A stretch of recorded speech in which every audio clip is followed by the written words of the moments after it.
ভাবে ট্রান্সপারেন্ট যেটা এক্সপান্ডেবল পলিথিন বলছি টানলে পারে সেটা দিয়ে সুন্দর করে বেঁধে দিতে হবে। সুন্দর করে টাইট করে বাঁধতে হবে যাতে যেন এর কাণ্ডের সঙ্গে কাণ্ড জুড়ে থাকে, কোনোভাবে ফাঁপা থাকলে হবে না। এইটা যারা নার্সারিম্যান 100টা গাছ জুড়বে, কাটবে, জুড়বে, 100টা গাছই জুড়ে যাবে। আর আমি যদি প্র্যাকটিস করি 100টা গাছের করলে হয়তো 10টা হবে, কারণ আমরা রেগুলার প্র্যাকটিস করি। ঠিক আছে, এটা হচ্ছে শুধু প্র্যাকটিসের উপর, এর কোনো সায়েন্স নেই কিছু। প্র্যাকটিস করবেন আপনার অভিজ্ঞতা থেকে থেকে থেকে থেকে থেকে থেকে যাবে। নার্সারি মানে 100টা কাটলে ওর 100টা বা 90 মানে 95-97টা জুড়ে যাবে। আর আমরা করলে 10-12টা জুড়ে। এক্সপিরিয়েন্সের উপর আমি সেটাই বারবার করে বলছি, স্কিল। আপনার স্কিলটা জানতে হবে, আর কিছু না। ঠিক আছে স্যার, ওই ভালো জাতের যে চারা মানে গাছটা এটা আমাদের বাড়িতে নেই, সেটা সংগ্রহ করতে হবে। সেটা সংগ্রহ করতে হবে। যারা নার্সারি ম্যান তারা কি করে, তাদের সঙ্গে বিভিন্ন নার্সারি লোকের সঙ্গে যোগাযোগ গঠন করে। তারা জানে যে কোন জায়গাটা ভালো আছে, আমি হয়তো মাদার প্ল্যান্টটা নেই আমার কাছ থেকে, সে ওই জায়গা থেকে সংগ্রহ করে।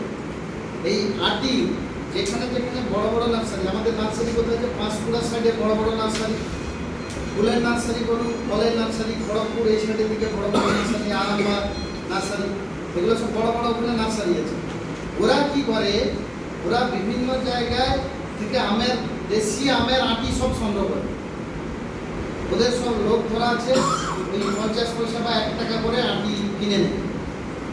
বা কোনো অন্য কোনো চাষিদেরকে বললো যে তোমরা আমাকে 5,000 বা 10,000 ওই দেশি আমের আটির গাছ করে দেন, আমরা 3 টাকা বা 4 টাকা 5 টাকা পিস কিনে নিই। কিনে নিল তারা, কিনে নিয়েছে, এবার তারা রাখলো তাদের কাছে। ঠিক 1 বছরের মাথায় ওখানে গ্রাফট ওদের কাছে মাদার প্ল্যান্ট ব্লক আছে, যদি না থাকে অন্য জায়গা থেকে সংগ্রহ করে নিয়েছে।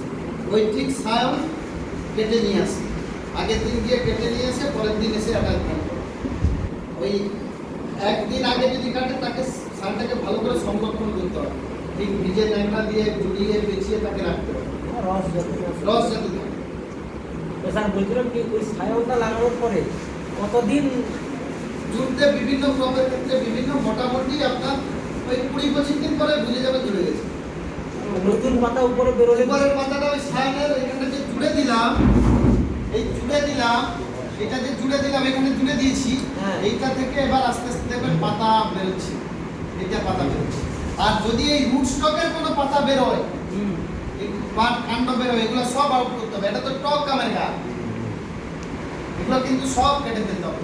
আলটিমেট এখান থেকে যেটা বেরোবে সেইগুলোই এলাও, আলটিমেট এইটাই গাছ হবে, মানে এইটা টোটাল গাছ হবে। আর এর শাখা পোশাখা বেরোবে। যে কোনো আপনারা এই শঙ্কর জাতের গাছ কিনবেন, যখন মানে কলম করা গাছ কিনবেন, আপনাদেরকে বলে দিই, গাছ কিনতে গেলে প্রথম ক্রাইটেরিয়া হবে যেখানে হচ্ছে আমরা গ্রাফটিংটা করেছি, যেখানে নার্সারি ম্যান গ্রাফটিং করেছে সেটা ঠিকঠাক জুড়েছে কিনা, সেই জোড়া গাছ ভালো করে কিনবেন, দেখে শুনে। ওগুলো বুঝতে পারবেন ওখানে যে জোড়া আছে সেটা বোঝা যায়, ওইটা ঠিকঠাক জুড়েছে কিনা সেটা দেখে কিনতে হবে। যদি ঠিকঠাক না জুড়ে, হয়তো একটু জুড়েছে বা হয়েছে গাছটা, ও একটু ঝড় বাতাস হলে ভেঙে পড়বে, ওই জোড়া থেকে ভেঙে পড়বে। তাহলে ভালো জুড়েছে সেই রকম হচ্ছে গাছ আপনাকে দিতে হবে। আমি আটির গাছ এবছর লাগালাম, পরের বছর ওটাকে গ্রাফটিং করলাম, 25-30 দিনের মাথায় জুড়ে গেল। ওকে কিন্তু নার্সারিতে আরও 5-6 মাস রাখতে হবে, যাতে ভালো করে নারিশ করা যায়, দিয়ে তারপরে বিক্রি করতে হবে। মানে একটা আটির মানে কলমের গাছ এরকম তৈরি করতে মিনিমাম আপনার 1.5 বছর টাইম লাগে। কিন্তু নার্সারি ম্যান কী করে, জুন জুলাই মাসে জুড়লো, ও ঠিক আগস্টে বিক্রি করতে চায়। সেরকম গাছ কিনলে কিন্তু ঠকে যাবে।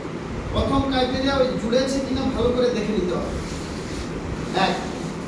আর দ্বিতীয় ক্রাইটেরিয়া, আপনি ওই ভালো করে জুড়ে নিয়ে এসে যে গাছটা লাগালেন, সেই গাছটা রুট স্টক পোর্শন থেকে যদি কোনো গ্রোথ হয়, ওকে সবসময় আউট করবেন, কেটে দেবেন, হাত দিয়ে ছিঁড়ে ফেলে দেবেন, যেভাবেই করবেন।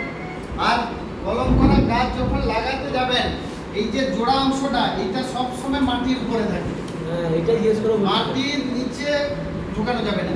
ঠিক মাটির মোটামুটি 8 থেকে 10 সেন্টিমিটার বা হচ্ছে 10 ইঞ্চি ইঞ্চি মতন এই উপরে আপনাকে লাগাতে হবে, ঠিক আছে? একটা গাছে এরকম মাটি দেওয়ার জন্য সে গাছটা মরে গেছে। মরে যাবে তো, মরে যাবে।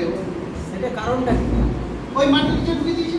ওটা তো আমাদের জয়েন্ট হয়ে গেছে। হ্যাঁ, মাটির থেকে জল টল নিচ্ছে, মাথায় তো খাওয়া রয়েছে, তো এইটাতে মাটি দিলে করবে ওই কি? জয়েন্টটা হয়তো মাটির নিচে ঢুকিয়ে দিয়েছে, জয়েন্টটা মাটির নিচে ঢুকিয়ে দিয়েছে। জয়েন্টটা মাটির নিচে যে ঢুকিয়ে দিয়েছে ওটা তো একটা ভান্ডারেবল কন্ডিশনে থাকতো, তখনও পুরোপুরি ডেভেলপ হয়নি। ওখানে কোনো কারণে ফাঙ্গাল অ্যাটাক হয়েছে, মাটির নিচে যে ফাঙ্গাস আছে সেগুলো অ্যাটাক করেছে, করে গেছে। ওইখানে গোড়া পচে, দেখবেন ওখানে গোড়া পচে গেছে, হ্যাঁ, ওই গোড়াটাই পচেছে। সাইডে কারণ ছাড়তে পারবে। আপনাকে আমি কি বলেছিলাম যে দেশি আমের গাছ সবসময় হাড়ি হয়, শক্ত সবল হয়, এসব জল বাতাস যা আছে সহ্য করে নিতে পারবে। কিন্তু এই পোর্শনটা থেকে এই পোর্শনে কিন্তু অতটা শক্ত সবল নয়। এ মাটি নিচে ঢুকিয়ে দিয়েছে, এখান থেকে মাটির সমস্ত জীবাণু জীবাণু এখানে লেগে ওখানে পচে নষ্ট হবেই। জামরুল গাছে একটা দেখলাম মরে গেল। হ্যাঁ, মরবেই, ও হবেই, ও জল সহ্য করতে পারবে না। আচ্ছা, এটা গেল আমার জোর কলম। আপনাদের খাওয়ার টাইম হয়ে গেছে।